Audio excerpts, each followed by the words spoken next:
Welcome, Jotform.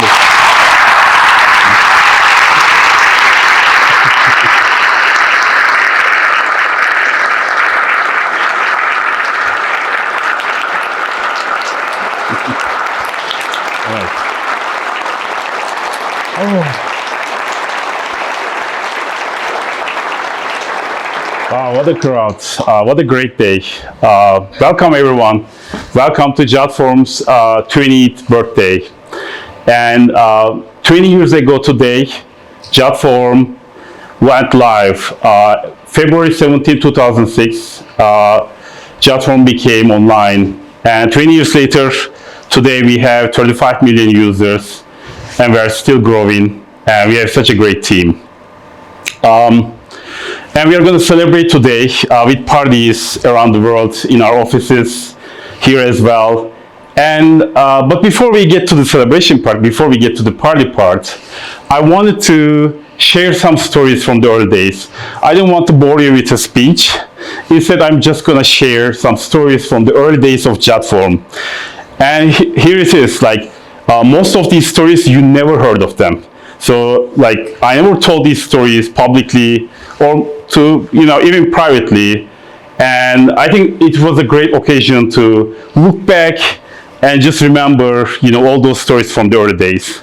So that's what we are going to do today. We are going to share some stories from the early days. So the first story I'm going to share is something that's going to surprise you. Did you actually know Jotform? Like I had a co-founder in the beginning. Nobody actually knows this. Like whoever hears it, really, like they are getting surprised, and they never heard of this. And so this was early 2000. I was working full time for a media company in New York, and I had a friend. And with this friend, we had this plan. We were going to start our own company. And we were really excited about it. So in 2005, we both quit our jobs. So I was 27 years old in 2006. And 2005, I was 27 years old. And my friend, my co-founder, he was like 10 years older than me. He was more experienced. He had like, he was working for a large tech company, and I was, I had less experience. So, but we got along really well, and for years we were talking about how we were going to start our own company, right? So here's the part, here's the twist. In our first day, we got together, and we started talking about it. And he told me like he has to discuss something with me, and he told me that he received this advice that like 50-50 partnerships are not good, because like if there is a fight between partners, like it's like co-founders, it's bad. So it should be 51 to 49 partnership, and that's the advice he received. I think he received it from his accountant. I'm not sure, but I said I can't do that. Like I've been waiting so long to actually be independent, to work on what I believed in, and now like I was going to become I was going to have another manager, right? So I don't like that idea. So I said no, and we went our ways, and it was really sad because on the first day of our first startup, we broke off, and I remember the ride back to home. I took the subway ride back to home in Brooklyn, and during that ride, I was so sad, and I was thinking like, okay, I heard startups were difficult, but I knew that startups wouldn't work out.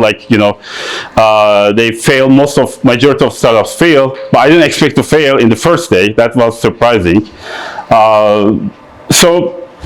But then the next day was a bright day. I started thinking about it, and I was actually happy about it because we had completely different ideas about what we wanted to do. He actually brought a lot of clients to the, we were going to work on this consulting stuff, and he wanted to do consulting, and I wanted to build software. I wanted to build a product, and we had completely different ideas about what to do.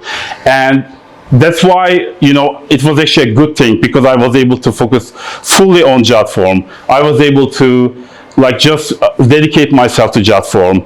And I would wake up in the morning. I lived in Brooklyn, and I would, go to a coffee shop, work for a couple of hours. I would walk the Brooklyn Bridge, just like this photo here. And then, it was a bohemian lifestyle. Like, I was independent. I would go to the bookstores, work on my product, go to the coffee shops. Just it was really great at that time. And that was like 8 months of working on Jotform like that. And in February 17, 2006, I released the first version of Jotform. So the first version of Jotform was really successful, and the reason was I announced Jotform's first version on a community called Business of Software, and this forum was filled with all these different business owners, and 2006 was a turning point, because before early 2000s, software was actually installed on your computer, and now we were all building these products that were actually working on browser, and that was a new thing. And I put my product on the homepage. There was no sign up or anything like that landing page. It was just my product, just like how you would open an installable software on your computer, and then you could just go drag and drop, instant edit. You could just use the product right there, and you could even click on that HTML icon, and then get the source code of your form. So that was actually received a lot of great fanfare, because it was showcasing the new technologies. That's why today everybody is talking about AI startups, because they are showcasing new capabilities, and that's why Jotform's first version, we were able to get our first users that way. And that was great, but the launch was really fun, and I enjoyed it. And then the next week, and the next week, and the next week was same, just work on all these problems that people encounter, and then build all these features that were missing in my product, and I could just work in. And I actually started to hate the bohemian lifestyle. I hated working alone. I hated coffee shops. I just wanted to go back to my old workplace, where I would sit in an office, have colleagues to spend time with. It was enough. 1 year was enough for me to just spend alone. I wanted to have an office where I could work with others. So in September, we opened our first office space, and our first office space was over there, and it was very small, tiny office space. And the first week, the first interview I had was with Serkan. Okay, I forgot to mention something. Before this happened, I actually moved back to Ankara.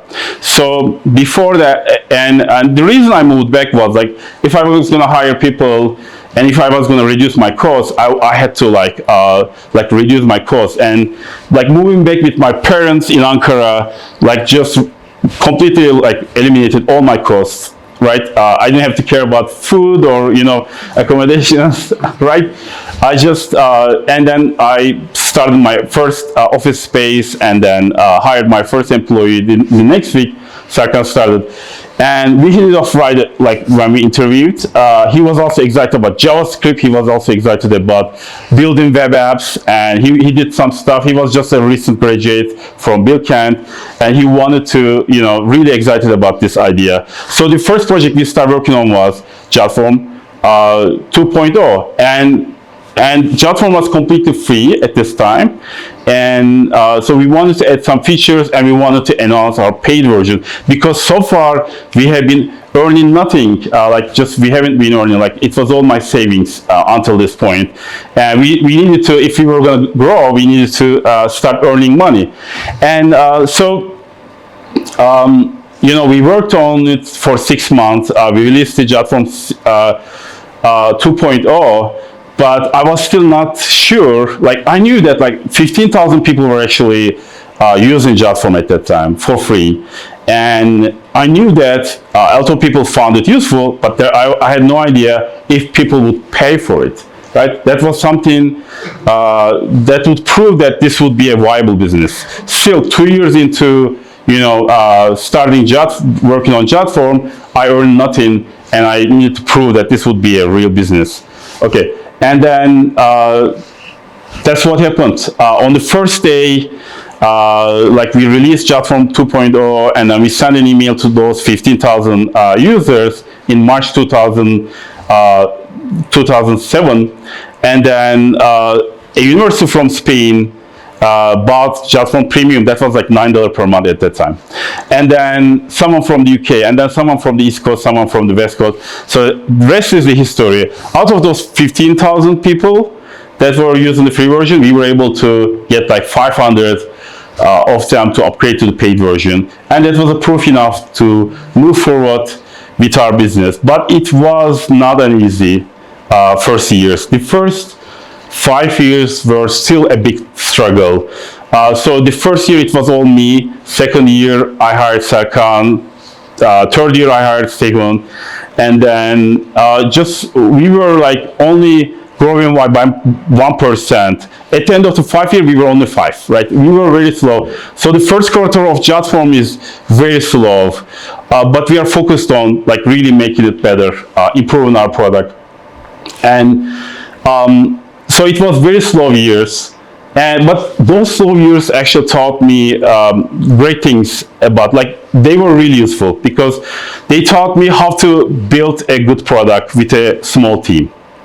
And that's the reason the way we work today. Like when you look at our office spaces, right? We all have these small office spaces. These are very similar to the office we had in the early days with this small team. Like we were in this very small office space, like 4 people working together, and we were this we had a I was the team lead. We had a front-end developer, we had a back-end developer, we had a designer, right? We had someone who were working on AdWords, growth person as well. So that's how we learned how to work, how to function really well. And those lessons really helped us. Even today, our success comes from those lessons we learned. And at some point, when we were like 15 people, I kind of lost my way, but I was able to remember those times, those perfect team times, and I was able to just split the team into like small teams. And after that, we have seen much better growth. The next story I'm going to share is the day we broke Jotform. This is the biggest lesson we learned. Because before this time, we didn't actually really understood that real people were using Jotform a lot, and they were using it for their business, and also people depended on Jotform. And we weren't that careful at that time. And what happened was we worked on this new version of Jotform, version 3.0, and we released it to the world in 2010. And the problem was we worked on this product for a year behind closed doors, and then in an instant we just released it. And you might guess what happened because we are really careful about this, and we actually broke a lot of things for people. And the biggest problem was we actually broke emails for people.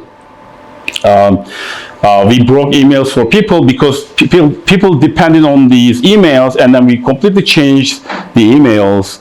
And now, people were complaining about how we messed up their emails, and then we broke their business, and then so many things were happening. And then just when we did the release, we could go back to the old version, right? But it would be hard, so we decided, okay, we're just going to move forward, but we are going to fix it. And on that day, the solution we found was we just copied the whole code, the old version's email sending code, to the new version, and that actually solved 95% of the problems. But still, over the next 6 months, we had to fix so many problems. And this was a big lesson for us. What we learned was we have to be careful about new releases, and we still, today when we release something, we release it to a small number of people first, and then like watch what happens, and then we gradually increase it. We never like work quite behind the doors. Like whenever we have an MVP for an idea, feature, product, we are going to release it to a small number of users, and we are going to work on live code. Like we are going to make sure that we are continuously improving live code with iteratively, not without like, you know, working many months working on something. So the next story is also kind of bad. It's around this time again, right? A friend of mine told me, okay, did you hear about that? Google actually came out with a competing product. Google Forms came out. And I was like, okay, now we are dealing with Google. Okay, we have to compete with Google now. And that was, you know, that was scary, right? What were we going to do about Google? So at that time, I was like dealing with a lot of things.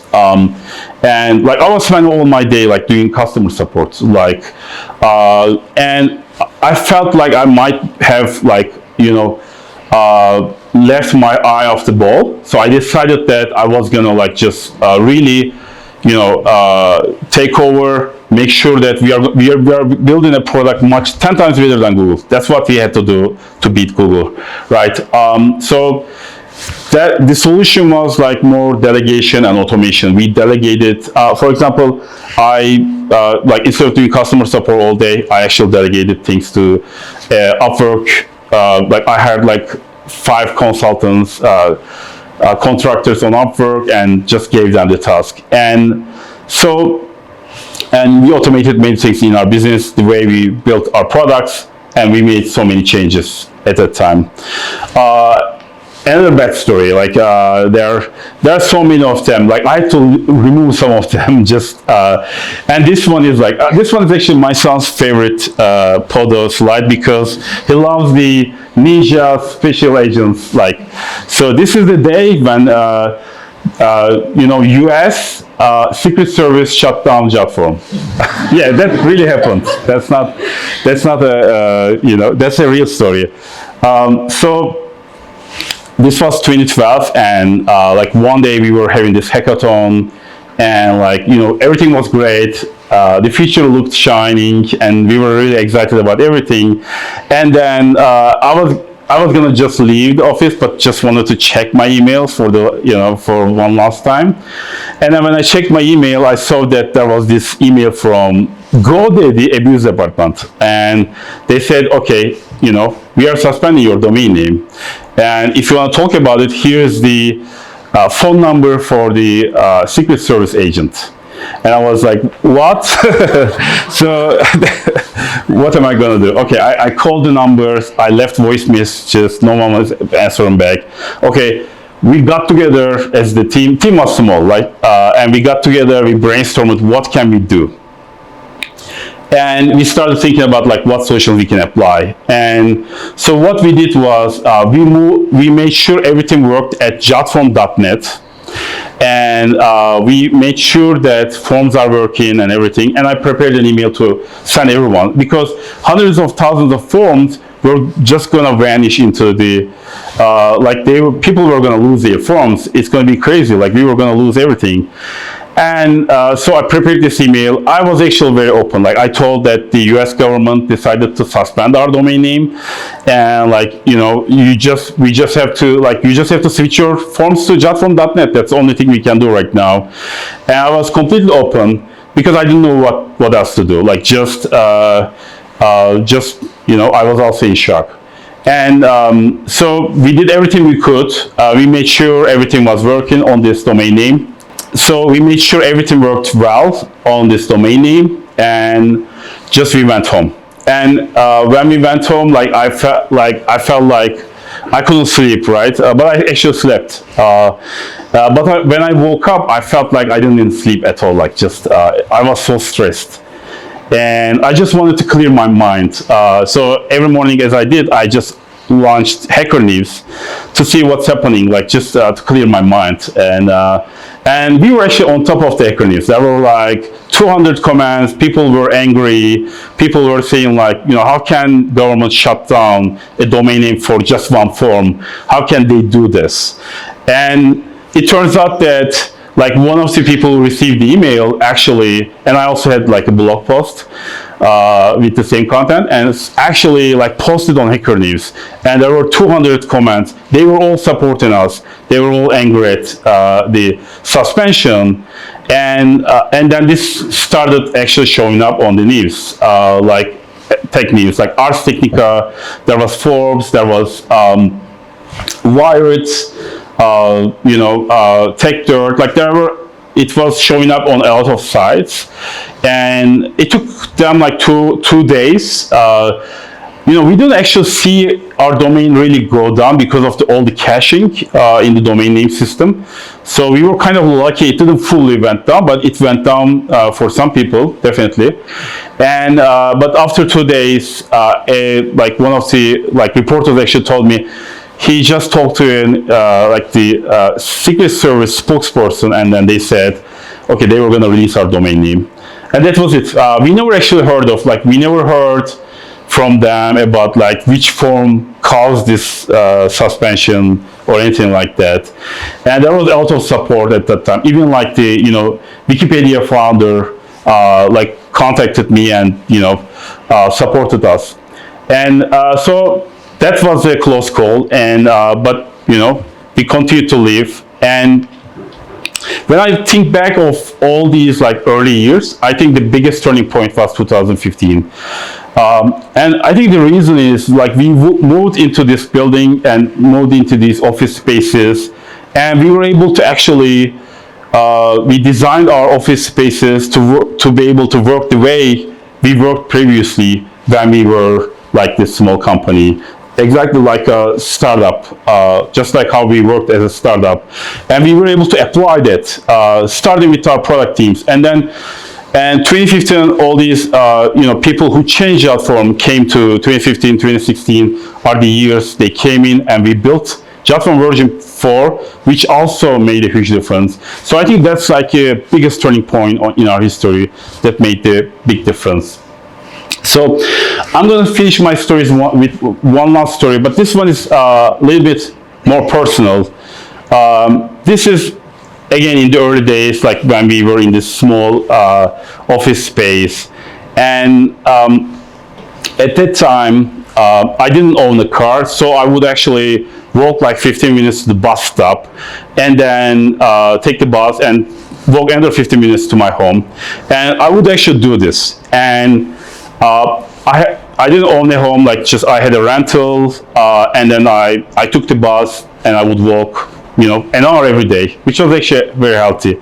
I wish I can now that much. But, and the reason was because I was actually like investing everything in Jotform. And my actual employees had their cars. So in this one night, I was working, and my employees actually, there was this big snowstorm. My employees took off with their cars, and I was alone, kept working. And then I looked outside, and I said, okay, roads are going to close. Like, I'm not going to be able to get to home, so I better move. So I got outside, and I was barely walking, like just like this big snowstorm. And it was very harsh. And at that time, but I was really happy. The reason I was very happy was because I was proud of myself. I was proud that I was sacrificing so much for something I believed in. And I believe in Jotform. I believe in the success of Jotform so much that I would reinvest everything I earned back into Jotform. Instead of having a car, I preferred to hire another employee, right? So that we can actually go faster, even though we were going very slowly at that time, so that we can actually go faster. And that was the proudest moment in my life, and I wanted to share this personal story with you as well. And that's all the stories I have for today. And during these 20 years, many things have changed, but many things stay the same. We still care about building the best product in the world. We still deeply care about our users, our customers. And we are still independent, just like those early days. We are still independent. I think that's really important. That's something that makes us very different, so that we can actually move forward with whatever makes sense for us. And I hope these stories inspired you, and I hope that we all build brand new stories together. And that's all from me. And see you at the party.